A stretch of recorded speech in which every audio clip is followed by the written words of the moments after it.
Right now, somewhere on your place, you are about to kill a plant with kindness. You're going to see it wilting in the July sun, you're going to feel bad for it, and you're going to drown it in water that does absolutely nothing but rot the roots you were trying to save. That mistake costs American growers thousands of dollars in dead starts every single summer, and almost nobody talks about it. Because the real problem was never the heat. The real problem is you're growing the wrong 15 crops in a season built for a completely different set of plants. Here's what nobody tells beginner and even seasoned growers about July. This isn't the month your garden slows down. This is the month a very specific group of vegetables goes into overdrive. Plants that were bred by nature in deserts, jungles, and dry mountain valleys to treat blazing sun and baking soil like jet fuel. While your neighbor's tomatoes are dropping blossoms and his cucumbers are shriveling on the vine, you could be running the most productive stretch of your entire growing year. But only if you know which 15 crops actually want this heat, and more importantly, why most people get every single one of them wrong. Stick with me to the end because crop number 1 on this list is the single most common vegetable in America, and I promise you, the reason it fails for most growers in July is not what you think it is. Somewhere around the middle of this list, we're going to hit a plant most of you drive past every single day without ever realizing it's edible. And once you see it, you'll wonder why nobody ever pointed it out before. And after that, I'm going to hand you a 5-minute fix that stops the #1 killer of container-grown roots in blistering heat. Something so simple, you'll be mad nobody told you sooner. If this is useful to you, go ahead and hit subscribe now, drop a like, and tell me in the comments where you're growing from, because I read every one of them. Now let's get into it. Starting off our countdown at number 15 is a plant most of you have never heard of, and that's exactly why it's about to become your new favorite July crop, the cucamelon. Folks call it the Mexican sour gherkin because that's exactly what it tastes like, a cucumber that got dunked in fresh lime juice, except each one is barely bigger than a grape and it hangs off the vine by the hundreds. Here's the mistake almost every new grower makes with regular cucumbers in July. Those big, broad leaves are constantly sweating water out into the air faster than the roots can pull it back in from the soil. That's why your standard cucumber patch looks half dead by 2 in the afternoon. The cucamelon skips that trap entirely. Its leaves are tiny, which means almost no surface area to lose water through. And while you're not looking, it's quietly building a fat little tuber underground that works like a backup fuel tank. That tuber is why this vine can shrug off a 4 or 5 day heat wave without dropping a single bloom. If you're growing in containers, go with a 5 to 10 gallon pot. Add plenty of perlite so it drains fast after a summer storm, and give it a trellis to climb. One thing to plan for right now: this vine doesn't stop at 6 feet. Once it gets rolling in July heat, it'll happily climb 10 or 12 feet if you let it. So set your trellis up before you plant, not after, because trying to retrofit support onto an established vine is a headache you don't need. Extension research out of California backs this up directly. These things do their best growing in hot, dry, high-stress conditions, which means July isn't a threat to this plant, it's an invitation. And here's a detail that'll surprise you. This isn't some trendy new hybrid. The Aztecs were eating these centuries before anyone in Europe ever laid eyes on one. Number 14 solves a problem that's been driving cucumber growers crazy for generations, and the fix is almost too simple to believe. It's the Armenian cucumber, and here's the twist: it isn't a cucumber at all. When a regular slicing cucumber gets stressed by heat and drought, it panics, and that panic shows up as bitterness in the fruit, a defense chemical called cucurbitacin flooding the flesh. Nobody wants a bitter cucumber. But the Armenian variety never gets the memo because genetically it's actually a melon, and melons don't play that game.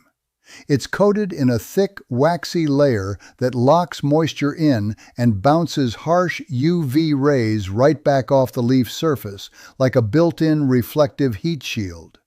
You'll need a solid 10-gallon pot and a heavy-duty trellis because these fruits stretch up to 3 feet long. Texas A&M's own agriculture extension has confirmed these plants hold their crisp, sweet flavor even when the thermometer sits north of 95 degrees day after day. And because it's genetically a melon, here's a bonus most people don't realize. You can plant it right next to your regular cucumbers with zero risk of cross-pollination.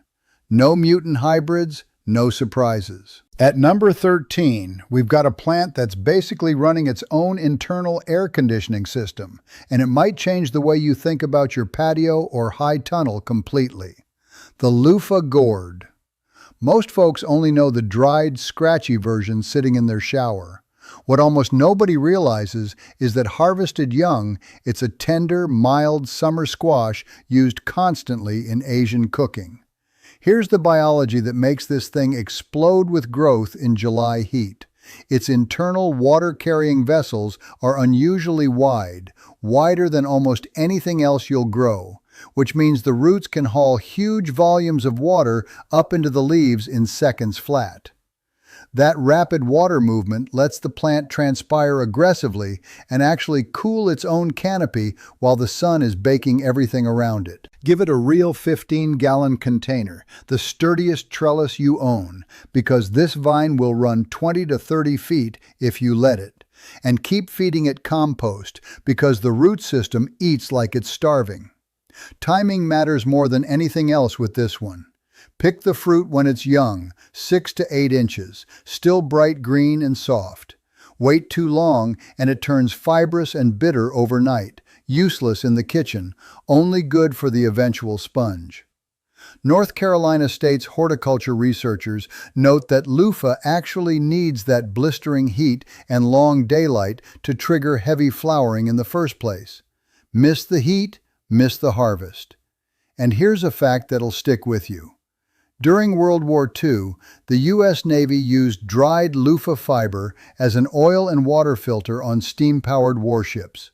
That bathroom sponge has a military service record. Number 12 is going to sound absurd until you hear the reasoning, because we're talking about a legume that basically sweats acid to protect itself. Garbanzo beans, or chickpeas if that's what you grew up calling them. Almost no home or small-scale grower thinks to put these in containers, and that's a mistake because they are close to bulletproof in July. Run your fingers across a chickpea leaf and it'll feel sticky, almost damp, even in dry heat. That's not an accident. The whole plant is covered in microscopic hairs constantly secreting a mild acidic coating that does two things at once. It keeps most summer insects from wanting to chew on it, and it traps a thin layer of humidity right against the leaf, slowing water loss from the inside out. A 5 to 7 gallon grow bag is plenty, no trellis needed, which makes this one of the lowest maintenance plants on this entire list. One tip that'll save you frustration later. Harvest with dry hands and dry weather, since that sticky acid coating can irritate bare skin on a humid morning, especially if you've got sensitive skin or you're out there for hours. The Food and Agriculture Organization ranks chickpeas among the most drought-resistant, heat-tolerant legumes grown anywhere on the planet. They need that long, dry, blazing July stretch to properly fill out their pods. And here's a kitchen secret most people never connect back to the plant itself. The liquid left over from cooking chickpeas, the stuff you'd normally pour down the drain, whips up exactly like egg whites. It's called aquafaba, and it's become one of the most useful tools in vegan baking anywhere in the world. Rounding out the first 5 at number 11 is a plant that spends the entire scorching summer quietly hoarding water underground while you're not paying attention. Jicama, sometimes called the Mexican yam bean. This is a vining legume grown almost entirely for its crisp, apple-textured tuber. And here's where growers mess it up every year. Plant it too early, in cool spring soil, and you'll get nothing but a sulking vine. Jicama actively wants the longest, hottest days of the year to push real growth into that root. Under blistering 100-degree conditions, the plant makes a calculated decision. It stops wasting energy up top and dumps everything downward into that expanding tuber, which functions like a personal underground reservoir. That's why the vine can shrug off brutal afternoon heat without stress. It already knows there's a full tank waiting below. You'll want a deep 15-inch fabric grow bag and a tall trellis for the vines. And keep in mind, this is a long season crop, so you're playing the long game here, not chasing a quick harvest. And here's a critical move most beginners skip. Pinch off the flowers the second you see them, every single time. If you let it bloom and set seed pods, you're stealing energy straight out of the tuber you actually want. The USDA's own food database confirms jicama root is loaded with inulin, a prebiotic fiber that feeds good gut bacteria and helps regulate blood sugar. But here's the warning that could save someone in your family a trip to the emergency room. The tuber is the only edible part of this plant. The vines, leaves, flowers, and seed pods are toxic, loaded with a natural pesticide called rotenone. Grow it, eat the root, and leave the rest alone. That's the first 5 vegetables most growers have never even considered for their July containers. Tell me in the comments which one surprised you the most. I genuinely want to know. Now we're heading into the top 10, and this is where things get serious, because these next crops aren't just heat tolerant, they're heat dependent. Let's keep moving. Number 10 is a crop that uses suffocating July humidity to pull off something that looks almost like a magic trick underground. Turmeric. Here's the classic beginner mistake. People plant those expensive rhizomes straight into cool, damp, early spring soil, and the roots rot before they ever get a chance to sprout. Turmeric comes from the monsoon belt of Southeast Asia, so while you'll want to start it indoors in late spring, it needs the baking heat of July to really take off. The trick is in those broad, deeply veined leaves, which function almost like solar panels, soaking up maximum sunlight to drive growth happening entirely below the soil line. As the plant transpires through the afternoon heat, it builds its own humid microclimate right around the canopy, cooling itself from the inside.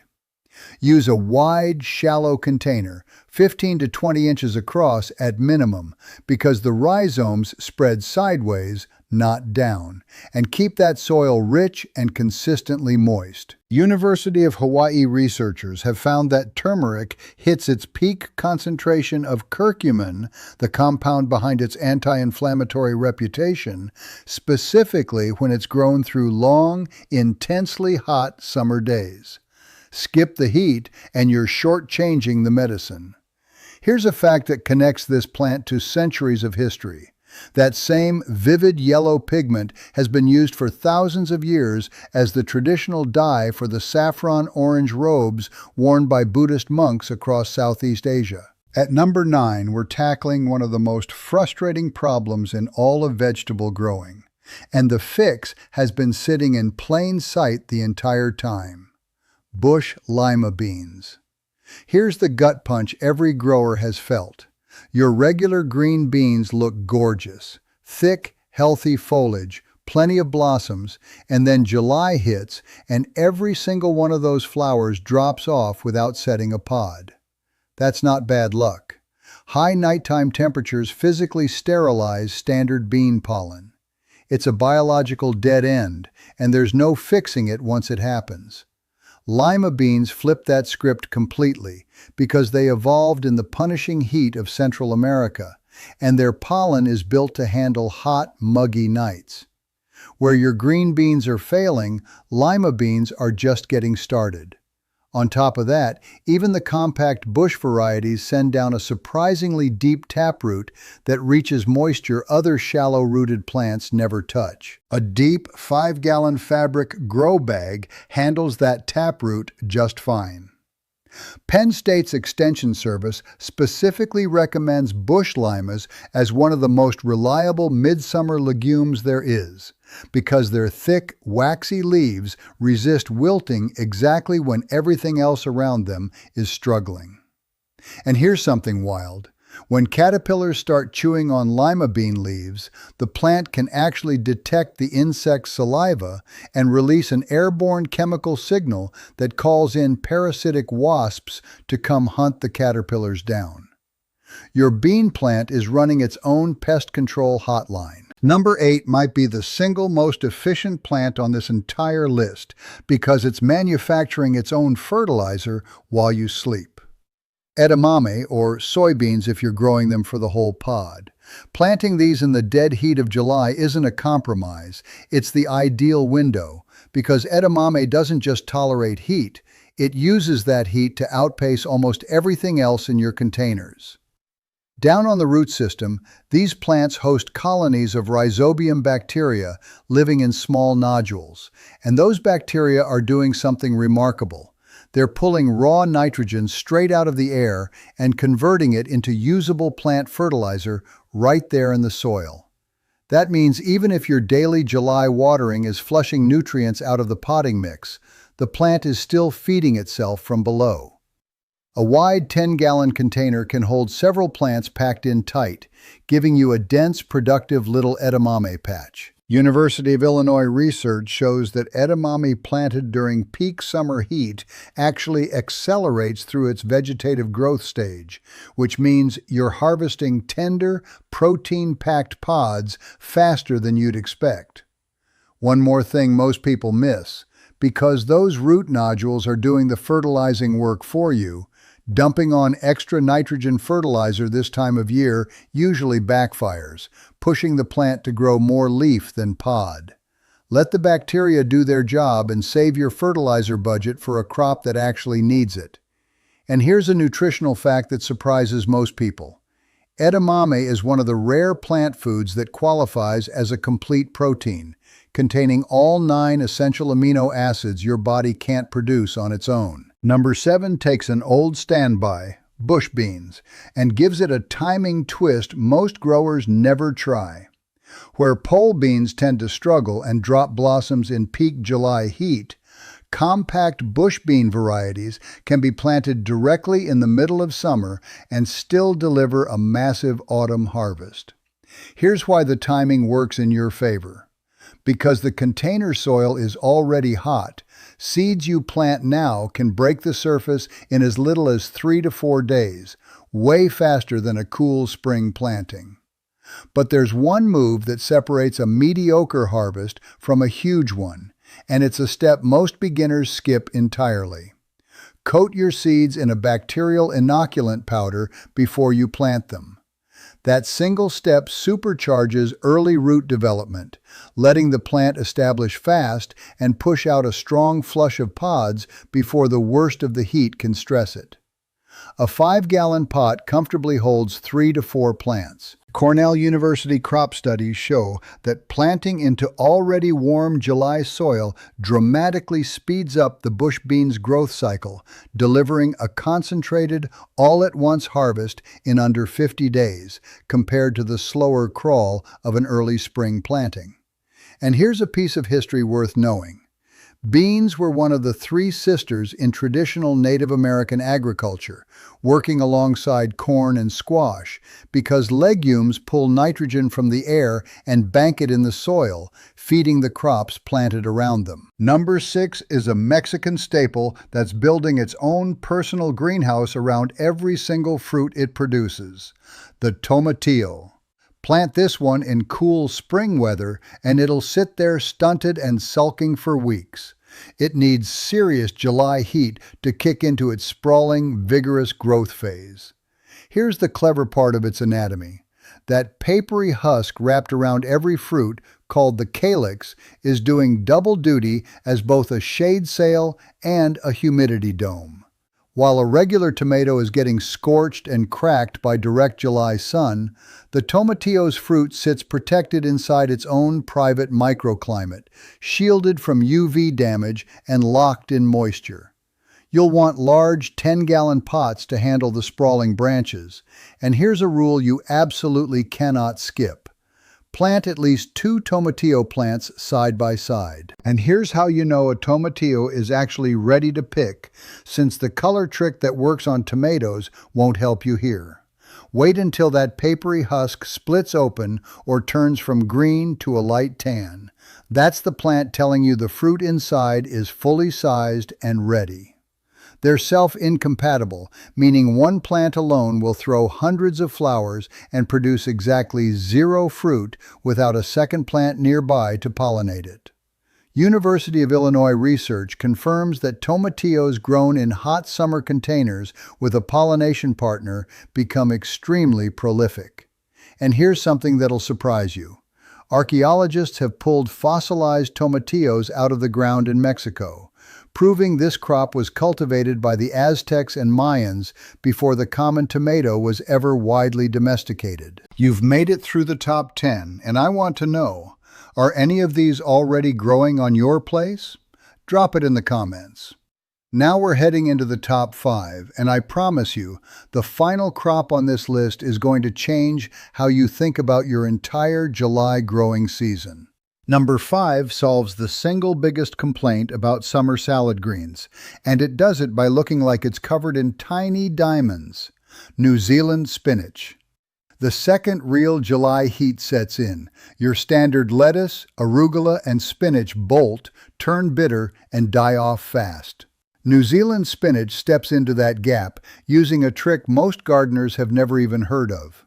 Look closely at its thick, triangular leaves in bright sunlight, and you'll see what looks like a fine dusting of ice crystals. Those are specialized water-storing cells sitting right on the leaf surface, and they act like millions of tiny mirrors, bouncing intense sunlight and UV radiation away from the leaf instead of absorbing it.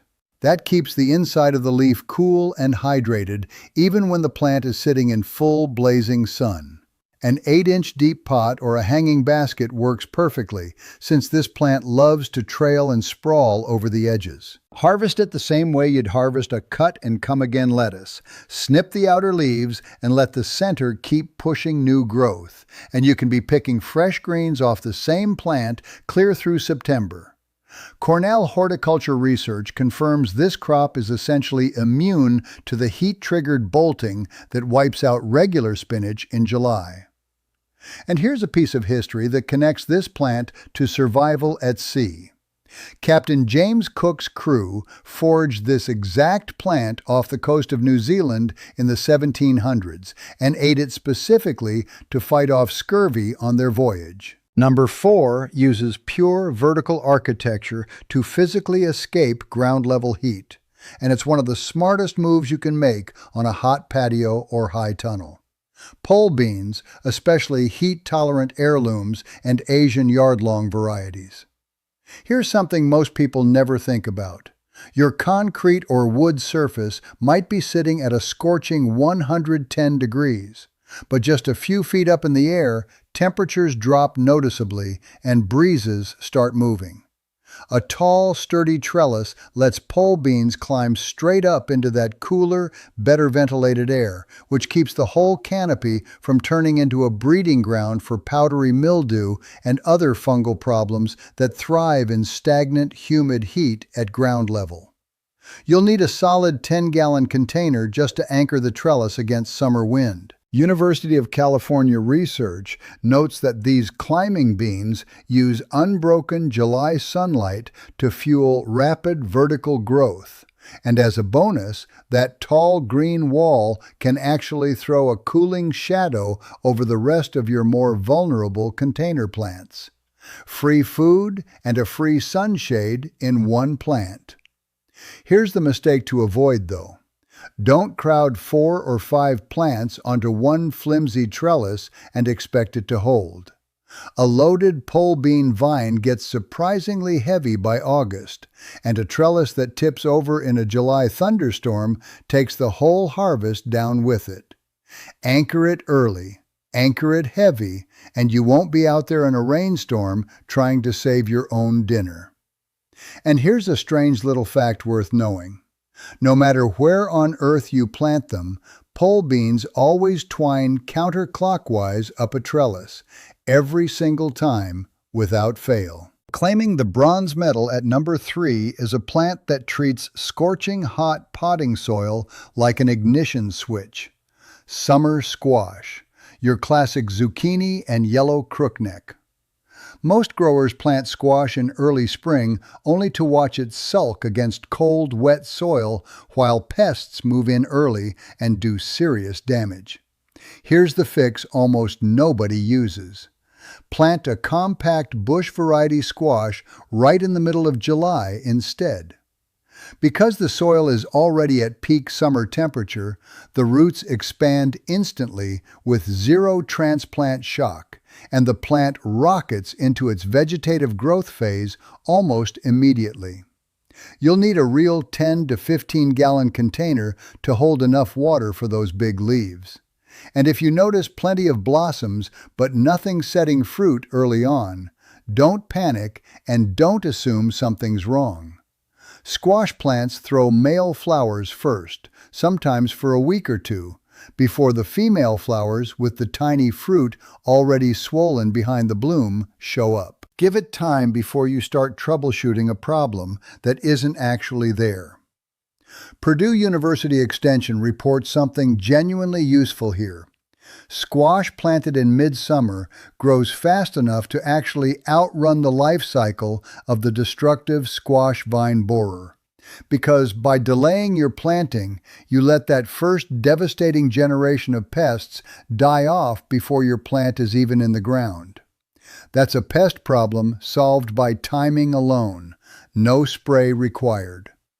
And if your plant throws dozens of big yellow blossoms but doesn't set fruit, don't toss them. Squash blossoms stuffed with ricotta and flash fried are considered a genuine delicacy. Our runner-up at number 2 solves the most frustrating hydration problem of the entire summer: bush cucumbers. Standard vining cucumbers are notorious for wilting hard in a 100-degree afternoon, and here's why. Water has to travel several feet up a thin, stressed vine just to reach the leaves at the top. Bush varieties skip that problem completely because they're bred to stay short and dense, which means water pumped from the roots reaches the entire leaf canopy almost instantly, cutting way down on afternoon heat stress.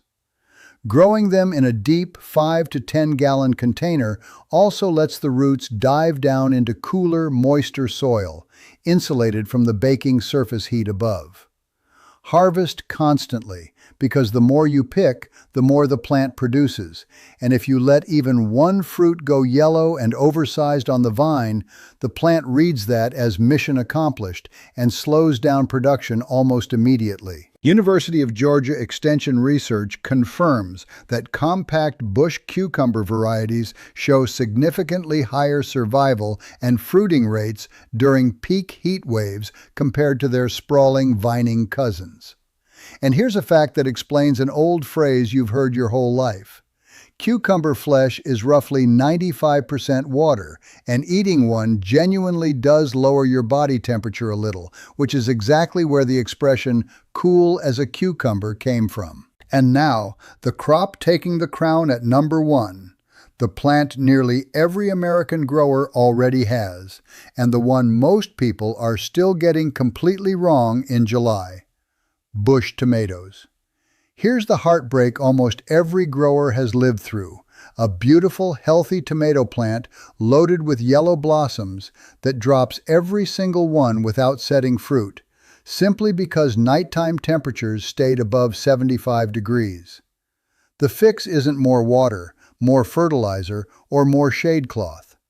The fix is abandoning the big, sprawling, indeterminate varieties in July entirely and switching to heat-tolerant, determinate bush varieties. Names like Solar Fire, and Florida 91. These varieties were specifically bred with heat-stable pollen, meaning hot, sticky nights don't sterilize it the way they do on standard tomato varieties. Every yellow flower has a real shot at turning into a heavy, juicy tomato instead of falling uselessly to the ground. A 10 to 15-gallon container easily supports the loaded branches, and since these are determinate plants, you don't need those tall, unwieldy cages either. The University of Florida's Agricultural Research Service specifically identifies heat-tolerant bush tomatoes as the only truly reliable way to guarantee a full harvest of slicing tomatoes straight through the worst of summer. Here's the part that trips people up even after they've made the switch. You still need to check your seed packet or plant tag for the words heat set or heat tolerant before you buy. Plenty of garden centers sell determinate bush varieties that were never bred for heat at all, and they'll drop blossoms right alongside the big vining types. The bush shape alone doesn't save you. It's the genetics underneath it that do the work. And here's a legal fact that still surprises people.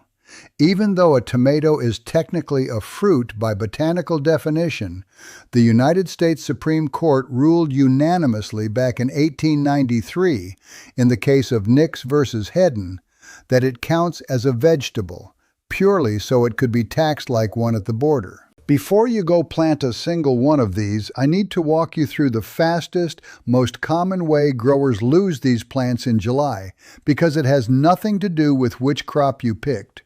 It's about what's happening inside the pot itself.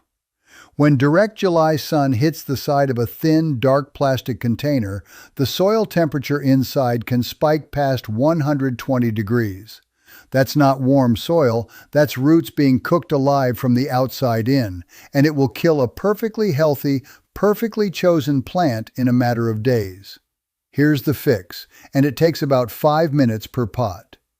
Take that thin plastic container your plant is growing in and slide it inside a slightly larger, heavier pot. Terracotta, glazed ceramic, even a plastic bucket works. That gap of open air between the two pots does something remarkable. Air is a lousy conductor of heat, so that inch of empty space blocks most of that solar radiation before it ever reaches your plant's roots. You can drop your internal soil temperature by up to 15 degrees with nothing more than a second pot and 5 minutes of your time. That one habit alone will save more container plants this summer than any fertilizer or watering schedule you could throw at the problem. And if you've got dark plastic pots you can't double up right now, a cheap workaround still helps a lot. Wrap the outside of the pot in something light-colored. An old towel, reflective insulation, even a layer of aluminum foil, and you'll knock the worst of that heat spike down while you get the real fix in place. Don't ignore this step just because it seems minor. It is quietly the difference between a container garden that limps through July and one that explodes with growth. Here's the real takeaway from everything we just covered. July isn't working against you.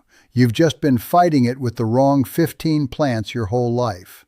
The growers who struggle every summer are the ones forcing cool weather crops into conditions those plants were never built to survive. The growers who thrive are the ones who stopped fighting the heat and started using it.